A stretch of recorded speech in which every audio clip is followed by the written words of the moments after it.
अथ चतुर्थोध्यायः। श्री भगवान बोले, मैंने इस अविनाशी योग को सूर्य से कहा था। सूर्य ने अपने पुत्र वैवस्वत मनु से कहा और मनु ने अपने पुत्र राजा इक्ष्वाकु से कहा। हे परंतप अर्जुन, इस प्रकार परंपरा से प्राप्त इस योग को राजर्षियों ने जाना, किंतु उसके बाद वह योग बहुत काल से इस पृथ्वी लोक में लुप्त प्राय हो गया। तू मेरा भक्त और प्रिय सखा है, इसलिए वही यह पुरातन योग आज मैंने तुमको कहा है, क्योंकि यह बड़ा ही उत्तम रहस्य है, अर्थात गुप्त रखने योग्य विषय है। अर्जुन बोले, आपका जन्म तो अर्वाचीन अभी हाल का है और सूर्य का जन्म बहुत पुराना है, अर्थात कल्प के आदि में हो चुका था। तब मैं इस बात को कैसे समझूं कि आप ही ने कल्प के आदि में सूर्य से यह योग कहा था? श्री भगवान बोले, हे परंतप अर्जुन, मेरे और तेरे बहुत से जन्म हो चुके हैं, उन सब को तू नहीं जानता, किंतु मैं जानता हूं। मैं अजन्मा और अविनाशी स्वरूप होते हुए भी तथा समस्त प्राणियों का ईश्वर होते हुए भी अपनी प्रकृति को अधीन करके अपनी योग माया से प्रकट होता हूं। हे भारत, जब जब धर्म की हानि और अधर्म की वृद्धि होती है, तब तब ही मैं अपने रूप को रचता हूं, अर्थात साकार रूप से लोगों के सम्मुख प्रकट होता हूं। साधु पुरुषों का उद्धार करने के लिए, पाप कर्म करने वालों का विनाश करने के लिए और धर्म की अच्छी तरह से स्थापना करने के लिए मैं युग युग में प्रकट हुआ करता हूं। हे अर्जुन, मेरे जन्म और कर्म दिव्य अर्थात निर्मल और अलौकिक हैं। इस प्रकार जो मनुष्य तत्व से जान लेता है, वह शरीर को त्याग कर फिर जन्म को प्राप्त नहीं होता, किंतु मुझे ही प्राप्त होता है। पहले भी जिनके राग, भय और क्रोध सर्वथा नष्ट हो गए थे और जो मुझ में अनन्य प्रेम पूर्वक स्थित रहते थे, ऐसे मेरे आश्रित रहने वाले बहुत से भक्त मेरे बताए गए ज्ञान रूप तप से पवित्र होकर मेरे ही स्वरूप को प्राप्त हो चुके हैं। हे अर्जुन, जो भक्त मुझे जिस प्रकार भजते हैं, मैं भी उनको उसी प्रकार भजता हूं, क्योंकि सभी मनुष्य सब प्रकार से मेरे ही मार्ग का अनुसरण करते हैं। इस मनुष्य लोक में कर्मों के फल को चाहने वाले लोग देवताओं का पूजन किया करते हैं, क्योंकि उनको कर्मों से उत्पन्न होने वाली सिद्धि शीघ्र मिल जाती है। ब्राह्मण, क्षत्रिय, वैश्य और शूद्र, इन 4 वर्णों का समूह गुण और कर्मों के विभाग पूर्वक मेरे द्वारा रचा गया है। इस प्रकार उस सृष्टि रचना आदि कर्म का कर्ता होने पर भी मुझ अविनाशी परमेश्वर को तू वास्तव में अकर्ता ही जान। कर्मों के फल में मेरी स्पृहा नहीं है, इसलिए मुझे कर्म लिप्त नहीं करते। इस प्रकार जो मुझे तत्व से जान लेता है, वह भी कर्मों से नहीं बंधता। पूर्व काल में मुमुक्षुओं ने भी इस प्रकार जानकर ही कर्म किए हैं, इसलिए तू भी पूर्वजों द्वारा सदा से किए जाने वाले कर्मों को ही कर। कर्म क्या है और अकर्म क्या है, इस प्रकार इसका निर्णय करने में बुद्धिमान पुरुष भी मोहित हो जाते हैं। इसलिए वह कर्म तत्व मैं तुझे भली भांति समझाकर कहूंगा, जिसे जानकर तू अशुभ से अर्थात कर्म बंधन से मुक्त हो जाएगा। कर्म का स्वरूप भी जानना चाहिए और अकर्म का स्वरूप भी जानना चाहिए तथा विकर्म का स्वरूप भी जानना चाहिए, क्योंकि कर्म की गति गहन है।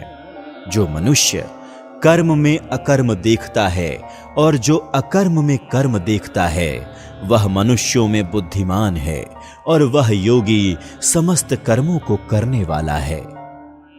जिसके संपूर्ण शास्त्र सम्मत कर्म बिना कामना और संकल्प के होते हैं तथा जिसके समस्त कर्म ज्ञान रूप अग्नि के द्वारा भस्म हो गए हैं, उस महापुरुष को ज्ञानी जन भी पंडित कहते हैं।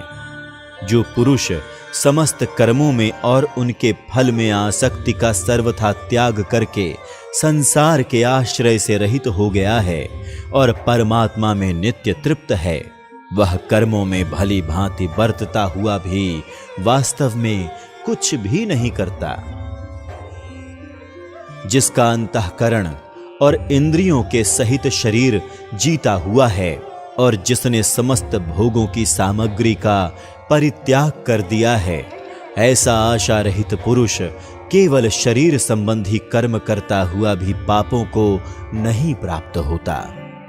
जो बिना इच्छा के अपने आप प्राप्त हुए पदार्थ में सदा संतुष्ट रहता है, जिसमें ईर्ष्या का सर्वथा अभाव हो गया है, जो हर्ष शोक आदि द्वंद्वों से सर्वथा अतीत हो गया है, ऐसा सिद्धि और असिद्धि में सम रहने वाला कर्म योगी कर्म करता हुआ भी उनसे नहीं बंधता।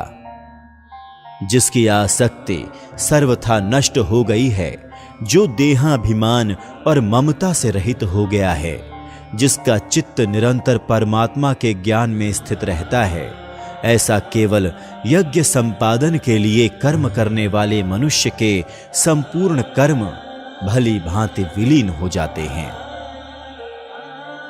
जिस यज्ञ में अर्पण अर्थात स्रुवा आदि भी ब्रह्म हैं और हवन किए जाने योग्य द्रव्य भी ब्रह्म हैं तथा ब्रह्म रूप कर्ता के द्वारा ब्रह्म रूप अग्नि में आहुति देना रूप क्रिया भी ब्रह्म है, उस ब्रह्म कर्म में स्थित रहने वाले योगी द्वारा प्राप्त किए जाने वाले फल भी ब्रह्म ही हैं। दूसरे योगी जन देवताओं के पूजन रूप यज्ञ का ही भली भांति अनुष्ठान किया करते हैं और अन्य योगी जन पर ब्रह्म परमात्मा रूप अग्नि में अभेद दर्शन रूप यज्ञ के द्वारा ही आत्म रूप यज्ञ का हवन किया करते हैं। अन्य योगी जन श्रोत्र आदि समस्त इंद्रियों को संयम रूप अग्नियों में हवन किया करते हैं और दूसरे योगी लोग शब्द आदि समस्त विषयों को इंद्रिय रूप अग्नियों में हवन किया करते हैं। दूसरे योगी जन इंद्रियों की संपूर्ण क्रियाओं को और प्राणों की समस्त क्रियाओं को ज्ञान से प्रकाशित आत्म संयम योग रूप अग्नि में हवन किया करते हैं।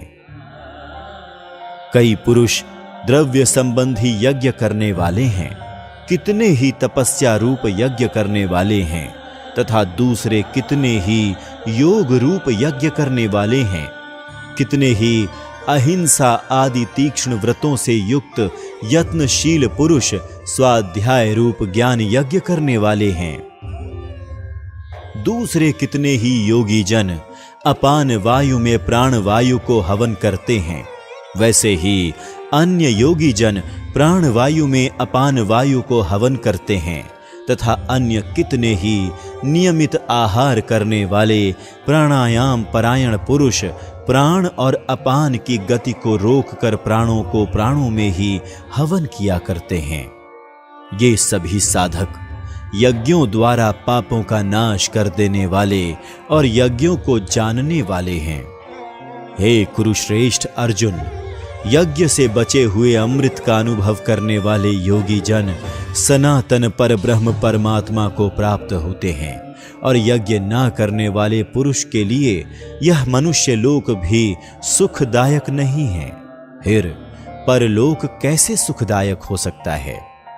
इसी प्रकार और भी बहुत तरह के यज्ञ वेद की वाणी में विस्तार से कहे गए हैं। उन सब को तू मन इंद्रिय और शरीर की क्रिया द्वारा संपन्न होने वाले जान ले। इस प्रकार तत्व से जानकर उनके अनुष्ठान द्वारा तू कर्म बंधन से सर्वथा मुक्त हो जाएगा। हे परंतप अर्जुन, द्रव्यमय यज्ञ की अपेक्षा ज्ञान यज्ञ अत्यंत श्रेष्ठ है तथा यावन मात्र संपूर्ण कर्म ज्ञान में समाप्त हो जाता है। उस ज्ञान को तू तत्वदर्शी ज्ञानियों के पास जाकर समझ। उनको भली भांति दंडवत प्रणाम करने से, उनकी सेवा करने से और कपट छोड़कर सरलता पूर्वक प्रश्न करने से वे परमात्मा तत्व को भली भांति जानने वाले ज्ञानी महात्मा तुझे उस तत्व ज्ञान का उपदेश करेंगे, जिसको जानकर फिर तू इस प्रकार मोह को नहीं प्राप्त होगा। तथा हे अर्जुन, जिस ज्ञान के द्वारा तू संपूर्ण भूतों को निःशेष भाव से अपने आप में और पीछे मुझ सच्चिदानंद घन परमात्मा में देखेगा, यदि तू अन्य सब पापियों से भी अधिक पाप करने वाला है तो भी तू ज्ञान रूप नौका द्वारा निःसंदेह संपूर्ण पाप समुद्र से भली भांति तर जाएगा।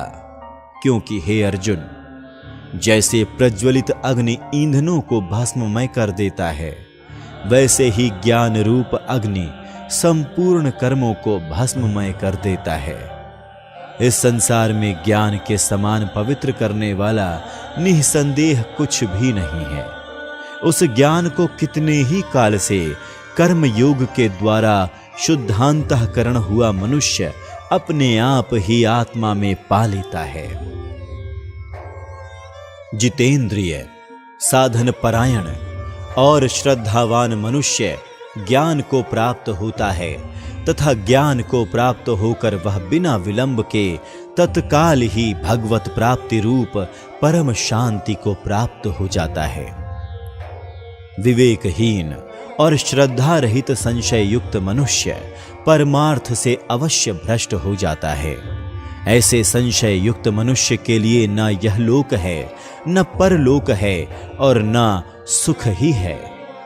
हे धनंजय, जिसने कर्म योग की विधि से समस्त कर्मों का परमात्मा में अर्पण कर दिया है और जिसने विवेक द्वारा समस्त संशयों का नाश कर दिया है, ऐसे वश में किए हुए अंतःकरण वाले पुरुष को कर्म नहीं बांधते। इसलिए हे भरतवंशी अर्जुन, तू हृदय में स्थित इस अज्ञान जनित अपने संशय का विवेक ज्ञान रूप तलवार द्वारा छेदन करके समत्व रूप कर्म योग में स्थित हो जा और युद्ध के लिए खड़ा हो जा।